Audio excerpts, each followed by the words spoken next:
I want to begin tonight with a confession that may unsettle you. Everything you have been told about how long this takes, the hour-long sessions, the elaborate preparations, the rituals of readiness, is wrong. Not partially wrong. Not wrong in minor details. Wrong in its fundamental premise. I am not saying the practice is unimportant. I am saying the barrier to entry you have been handed is a fiction.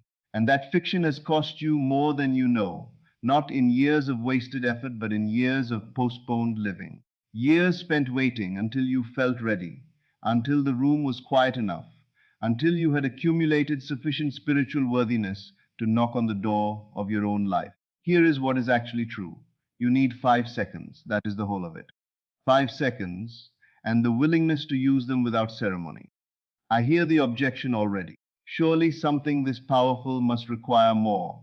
And I want you to sit with that objection for a moment, not to dismiss it, but to examine it honestly. Because embedded in that thought, surely I must do more, surely I must earn it, is the very assumption that has been keeping you outside your own life. The assumption that the state you want to occupy is far from you, that it must be approached with preparation and effort, that you must build yourself up to it the way a man builds up his courage before an ordeal. The state is not an ordeal. The state is not far. The state is closer to you right now than your next breath. It is, in fact, where you already are, only wearing a different inner arrangement. Tonight, I am going to show you how to change that arrangement in 5 seconds. In the queue at the shop, at the traffic light, in the elevator while it climbs, in the pause between two sentences of a difficult conversation, in the thousand small, invisible cracks of your ordinary day that you are currently walking through as the old version of yourself when you could just as easily be walking through them as the new one. But first, I have to correct a lie. Most people, when they hear the word state, imagine something dramatic, a trance, a surge of feeling so powerful it reorganizes them from the inside. And so they sit down, close their eyes, and wait for the lightning to arrive. When it doesn't, when after 20 minutes of sincere effort they feel nothing more than mild frustration, they conclude that they are bad at this. They are not bad at this. They were handed the wrong map. The state is not an emotional high. It is not the rush of joy you feel when you first clearly picture the dream. That joy, I want you to notice this carefully, is the joy of new having. Beneath it, there is still the living memory of not having. The person who has just become rich still remembers being poor. The person who has just fallen in love still remembers loneliness. That excitement, that particular flavor of relief and disbelief is not the state. It is the entrance to the state. The state itself comes later. It is quieter. It is in fact almost boring. It is the of-courseness of someone for whom the thing has simply been true for long enough that they no longer think about it. Watch someone who has been wealthy their entire life. Watch how they look at money. There is no thrill, no clutching, no quiet, anxious recounting. They regard money the way you regard the wallpaper. It is simply there, simply part of how their world is arranged. That settled, unspectacular, of course, is the state of wealth, not the dance when the deposit lands, the wallpaper feeling that lives unremarkably long after. Watch someone who has been deeply loved their whole life. Watch how they receive affection. There is no bracing. No silent voice underneath asking, is this real? Will it last? Do they truly mean it? They receive love the way a field receives rain, without surprise, without suspicion, as simply what happens, as a fact about the universe rather than a fragile gift. That is the state of being loved. This is what you are aiming for. Not fireworks, wallpaper, the inner posture of the unsurprised. And here is the beautiful, almost unbelievable truth. You can step into that posture in 5 seconds. You do not need to feel your way there across an hour. You can simply choose it, the way you choose to stand up from a chair. The state is not earned, it is occupied. Let me tell you something about the hour-long session that nobody warns you about. When you sit down for a long practice, something happens that is almost too subtle to catch. You arrange yourself, close your eyes, and say inwardly, now I am going to do the work. Now I am going to enter the state. And in that very setup, you have already placed the state outside yourself. You have made it a destination, and destinations require journeys. So you begin the journey, reaching for the feeling, trying to manufacture the emotion, willing the vision into greater clarity and greater vividness. And the more you reach, the more it retreats. Because reaching is by definition the posture of not having. The hand stretched towards something is a hand that does not hold it. After 20 minutes of this, the mind grows discouraged. I'm not feeling anything. I must be doing it wrong. I must not be ready. And you rise from that session more deeply persuaded of your own lack than when you sat down. You have just spent 20 concentrated minutes when the mind is most receptive and most impressionable, practicing the feeling of the state being just out of reach. The 5 seconds cannot do this. There is no time to reach. There is no time to look around for the state. You have to be it immediately or not at all. And it turns out, and this is the thing that will change everything if you truly let it land, that being it immediately is entirely possible. It was always possible. The state was never the problem. The ceremony around the state was the problem. Here are the 5 seconds. I want you to read them slowly enough that your body understands them, not just your mind.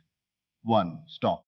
Wherever you are, whatever the day has been doing to you, whatever thought has been running, you stop. Not dramatically, not with effort. Like a gentle, deliberate pulling of the reins on a horse that has been moving without direction for longer than you noticed. Inside, in the quiet privacy of your own attention, stop. 2. Drop the audit. This is the step nobody names, and it is the one that makes everything else possible. Every waking moment, there is a part of your mind that is reviewing your life, checking whether the manifestation is progressing, counting what has not yet arrived, comparing your current position to where you want to be, measuring, tallying, auditing. For 1 second, put the audit down. Set it on the floor beside you. It will be there when you want it again. But for this 1 second, you are not the inspector of your own life. You are simply here, without assessment, without measurement, without the quiet background anxiety of checking whether things are working. This single second of releasing the audit is for many people the most profound relief they have felt in years. It is the act of stopping the very inner activity that contradicts the state. 3.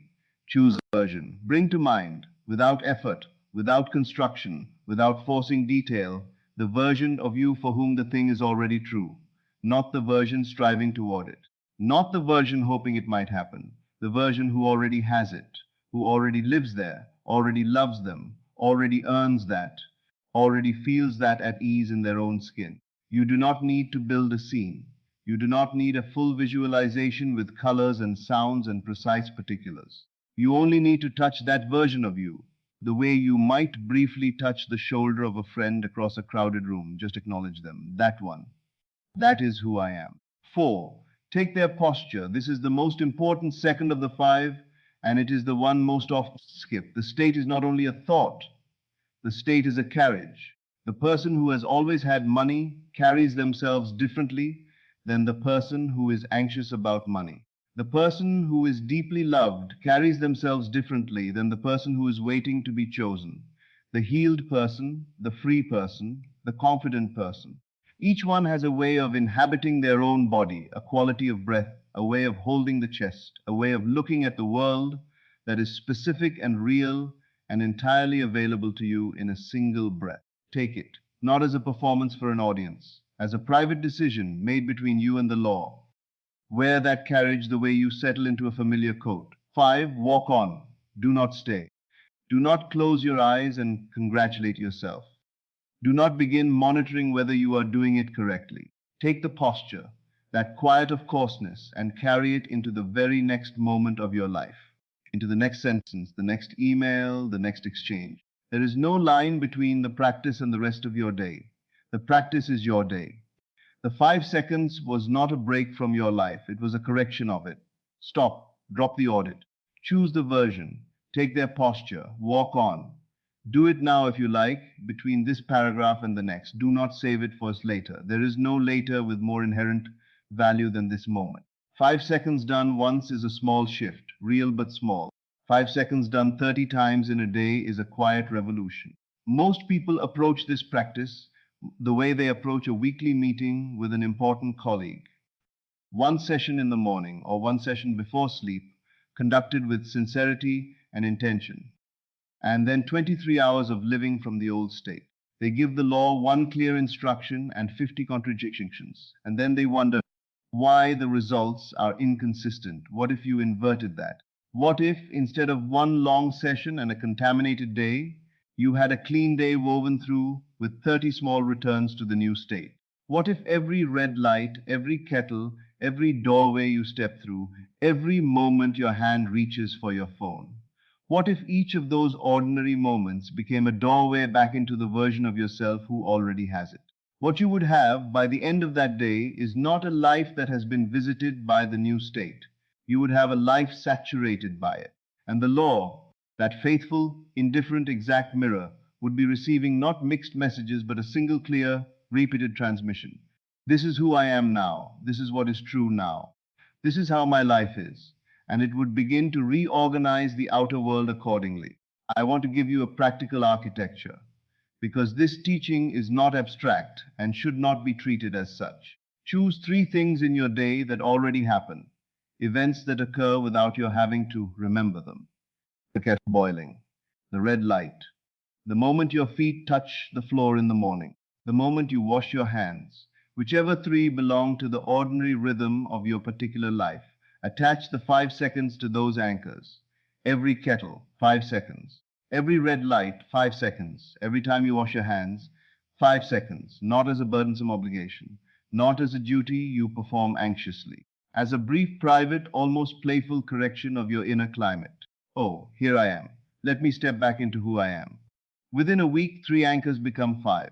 Within a month, the anchors are everywhere, and the new state is not something you visit. It is the air you breathe.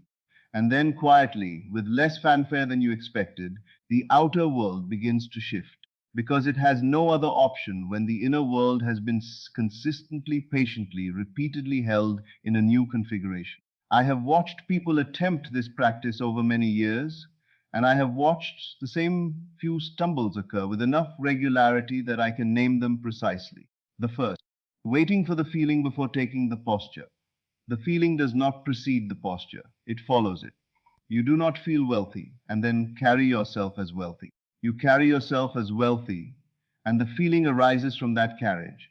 Take the posture without waiting for permission from your emotions. The second, arguing with yourself mid-step. People choose the version and then immediately open a quiet internal debate. But is this true? Can I honestly claim this? Am I deceiving myself? The 5 seconds is not a courtroom. You are not prosecuting your vision for evidence of credibility. You are simply occupying a state. Step in. The argument can wait. The argument, in fact, can wait indefinitely, because the argument and the state cannot occupy the same moment. The third, looking for a sign immediately afterward. People step into the state and then search for a little flash of outer confirmation, a coincidence, a shift in mood, some small evidence that it worked. But the practice is between you and the law alone. There is no audience, no examiner. You did it, the law received it. Walk on, the fourth and the deepest, treating it as a test. The moment you say to yourself, let me try this and see if it produces results, you have placed yourself outside the state. The tester is